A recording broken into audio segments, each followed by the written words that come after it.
This casting starts out with a painted wooden pattern. It's got to be as smooth as possible so the sand doesn't stick to it. This coating's called zip slip. It helps keep the sand from sticking to the pattern. It's basically a slightly oily aluminum-based compound.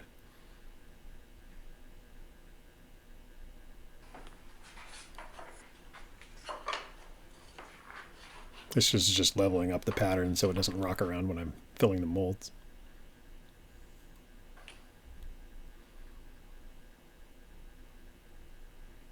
So the sand itself is just sand and clay and a little bit of water. So it's dry when I put it in this machine. And I'll mix a little bit of water with it and get it to the consistency I need it.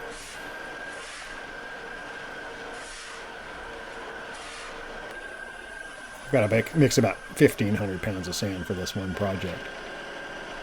So the blue machine is an aerator, and it just kind of fluffs up the sand. And right here I'm checking for moisture content.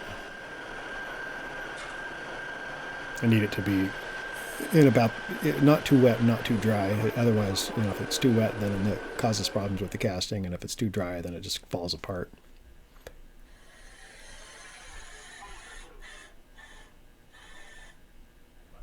So once the sand's mixed, I'll fill the flask in layers and then compact it as I go.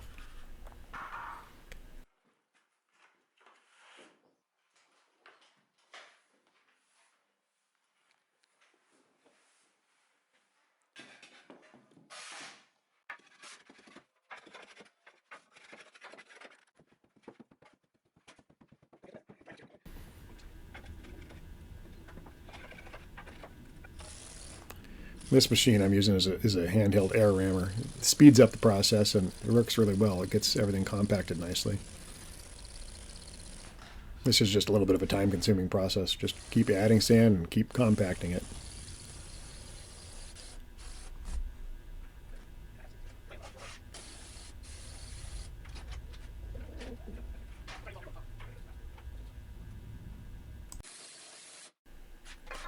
Here I've got to smooth it out so it's got a good base to sit on when I turn it over.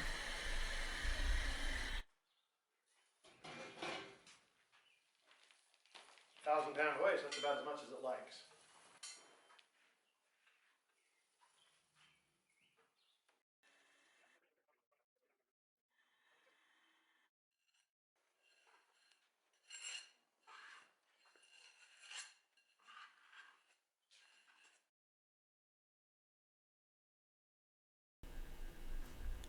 So this furnace here that I'm loading holds about 300 pounds. And what I'm putting in there is the piece I cast the day before that I didn't fill quite far enough.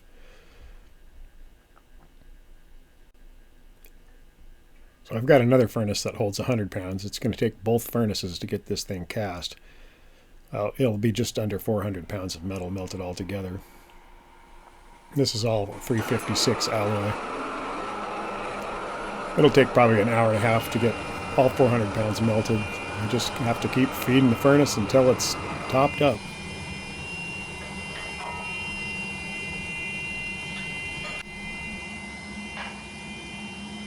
That's the furnace I use for most of my projects. It holds 100 pounds in that crucible.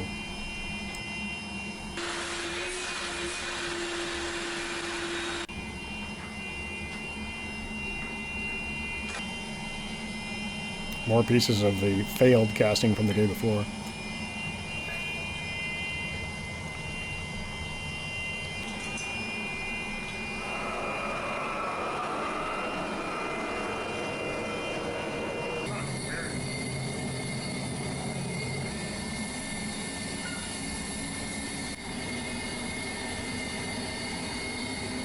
I try to be really careful when I drop these in the furnace. I don't want to break the crucible, but this one slips out of my hands. Yep, there it goes.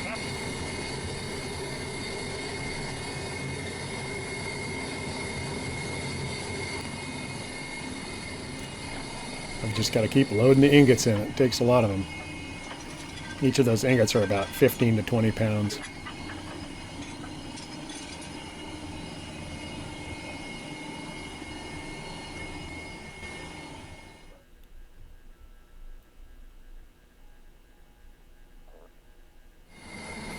This is parting compound. It keeps the first layer of sand from sticking to the next layer of sand.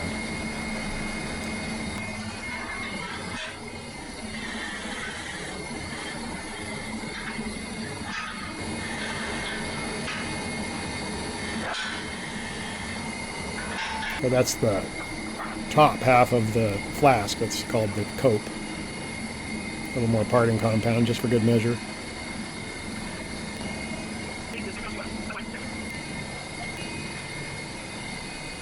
Fortunately, I don't have to fill this half completely full of sand, but it's probably still 700 pounds.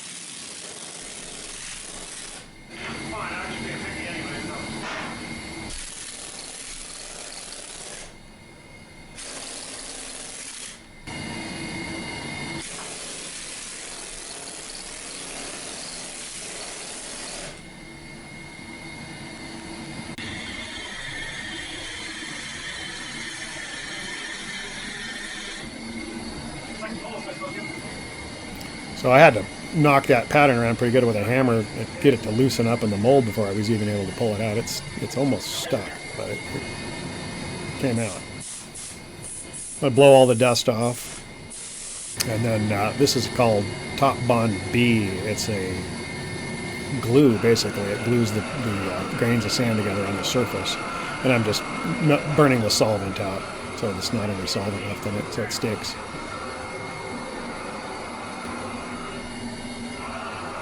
Don't have to preheat the mold. I just don't want that solvent in there. For this particular casting, lends itself fairly well to pouring with a ladle due to its shape.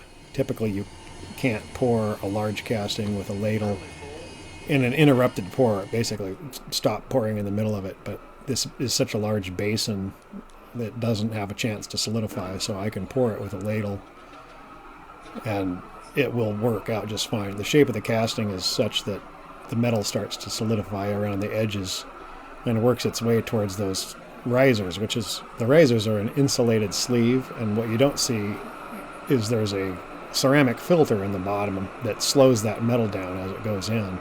Otherwise it would splash around in the mold and cause problems. But those risers will stay liquid longer than the rest of the casting in order to feed the casting. Even after I'm done filling the mold initially, I'll have to keep coming back and topping up the risers, because as the casting cools, the metal gets smaller, basically, and it'll end up with a void in the casting unless I keep that void keep it full of aluminum.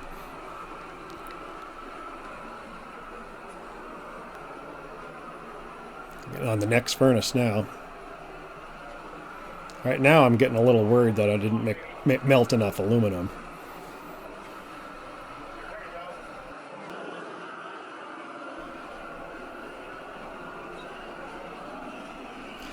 So my buddy Mike, he's got the torch there, and he's going to keep heat on those risers to make sure that they stay nice and hot longer than the rest of the casting.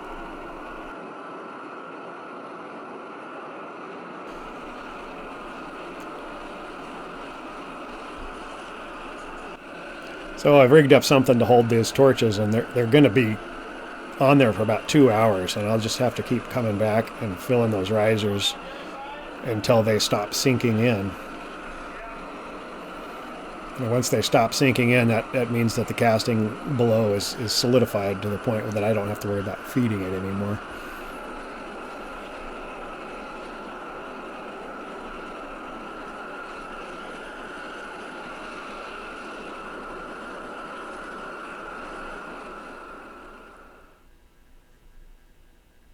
So this is the next day. I'm pulling the mold.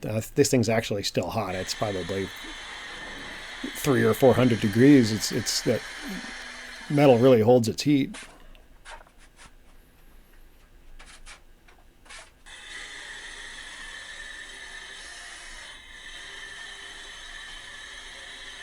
But once I get it out of the sand, it's going to start cooling off fairly quickly.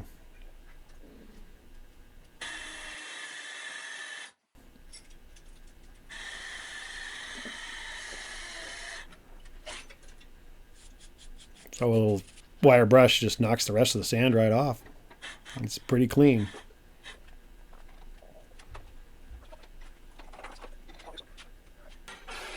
This is a carbide tip blade.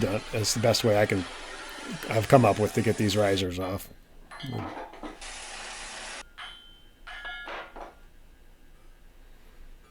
So there they are, one 200-pound casting and one 300-pound casting.